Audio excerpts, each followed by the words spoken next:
I discovered 3 reasons why these are the best locations to buy raw land and to build new construction and put up special projects like glamp sites. It took me 2 years to find this type of location, and in today's video, I'm gonna share 3 tips with you that I learned along the way that is hopefully gonna save you time and headache. So before I get into the tips, I think it's really important that I share with you that not every town wants tourism. Not every town wants people coming and going and staying for short periods of time. Sometimes communities just want to live there, and they want the peace and quiet that comes with not having a lot of tourists come through, which is understandable. So if you're struggling to find a location, that might be because you're trying to turn a place into something that it isn't. You're trying to turn a quiet community into a tourism town, and that's not what it was designed for. But here's the thing, a town may not say outright that it doesn't want tourists and it doesn't want new businesses. In fact, it may be the opposite. But I think that there are some subtle and not so subtle hints that you need to find and pay attention to in order to know whether you're barking up the wrong tree. So I'm gonna show you how to find out whether a town is right or not, how to find the right kind of town, and then once you do, what are the exact next steps you need to follow. So be sure to watch until the very end of the video. Okay, so here's a quick little test. Type yes in the comments if it has taken you longer than 3 months to find the right location to buy raw land. If it has, I am so sorry to be the bearer of very bad news, but you're looking in the wrong location. Okay, so what makes for the wrong location? Let's get into it. Okay, the first tip is that the wrong location to buy raw land is one where you have a lot of restrictions on what type of land you can buy, the permitting process, and there'll be lots of limitations on what you can actually build when you do go through the permitting process. So let's get into an example from my own experience. For about 2 years, I was trying to buy raw land and build a glamping site in the county where I live. This is in the DC metro area. It's a very popular destination for tourists, and there's lots of natural resources around, like mountains, hikes, rivers that people come to visit. And in fact, my area has the most tourists outside of Washington, DC. So I naturally thought that this would be a great location to buy raw land and build some unique structures. But as I got into the process and it started taking a really long time, I thought something is going on. The first thing that I encountered was there were a lot of different restrictions on what type of land could be developed. For example,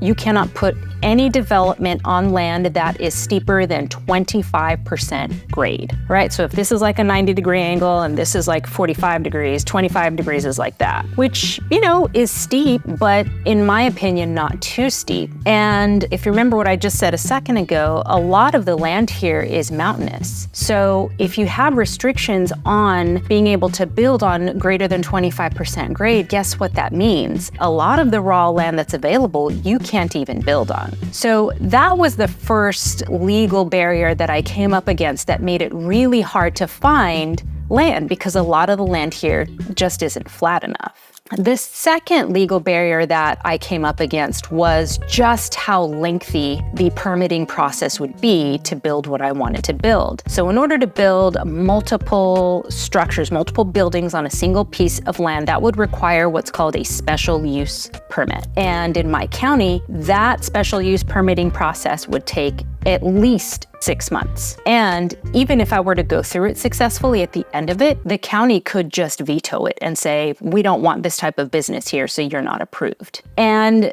to have a committee that just had so much power over my business was a huge red flag for me. But the straw that broke the camel's back was when I wanted to, this was the second property that we had fell in love with, and it was perfect for our purposes and wanted to buy. It was up for auction, and we went to the auction, and there was really not that much competition to buy it. So it looked like as we were bidding on it, other people were falling off, and it looked like we were gonna win. And at the very end, someone came in and essentially bought it. We put in a bid, they put in another, we kept going back and forth. The price shot up astronomically, which I kind of did out of spite because I knew like we couldn't afford that price. But I was like, if this person is going, then they're gonna pay a price because I wanted this land and they're taking it from me. So it was a little bit spiteful, I admit it.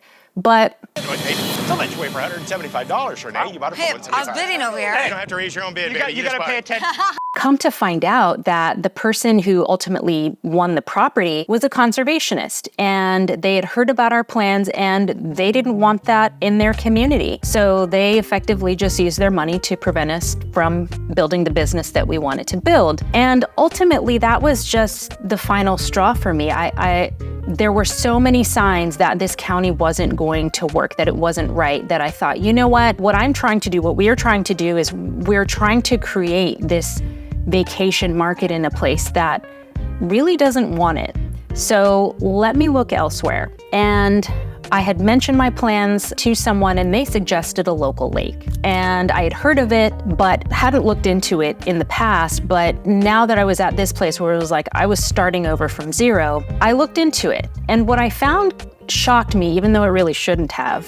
But essentially, this location had really friendly regulations because they rely on tourists to come and visit, and therefore it meant that they needed businesses in order to serve the tourists. So that's really the second tip here. If you are trying to make a community into a vacation market and it's not working, try going to a vacation market. And a vacation market is essentially a place that on a seasonal basis welcomes tourists to come and stay and spend their money. That can be a lake, it can be a mountain area, some place where people go on a regular basis. That is a vacation market.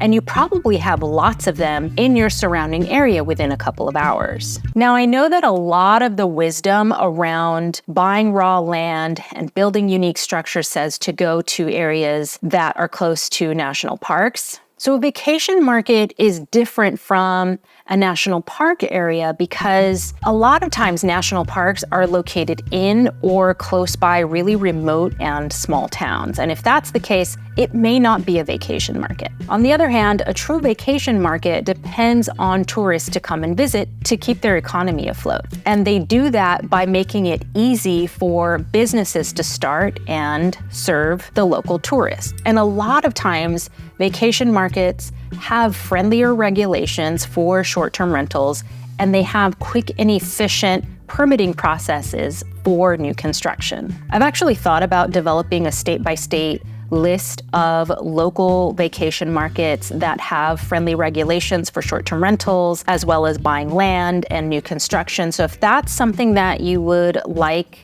for me to produce, then let me know down in the comments. Okay, so what do you do once you've found that market? Now, this is going to be the most important tip I have to share, and that is you need to find a very well-connected local realtor. A well-connected realtor is going to have their finger on the pulse of the terrain, the people, and the local laws. When it comes to the terrain, not all raw land is meant to be built on. Some land might be too steep, might be too wet, or it just might not be in the right location. And a great realtor is going to know all of these details and whether a piece of property is right for you.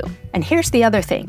If they are well connected, they may also know of some land that is not on the market, but you might be able to buy through an off-market deal. Okay, a well-connected realtor is also going to know the people. In order to buy raw land and build on it, you are going to need local engineers, builders, and lawmakers, because they are all going to have a say in this project. And your realtor should connect you to all of those people, because if they have those connections, that means that you are going to get the process done much faster and a lot more smoothly. Okay, the laws. A local realtor is going to know basically what you can and can't do on a particular piece of property. And they're also going to know whether there have been past projects like yours that have gone up in recent years. And they may even be able to connect you with those people so you can ask them questions and use them as a reference. So once you have found that right location and you've found some local realtors, you're going to want to ask them about those three things: the terrain,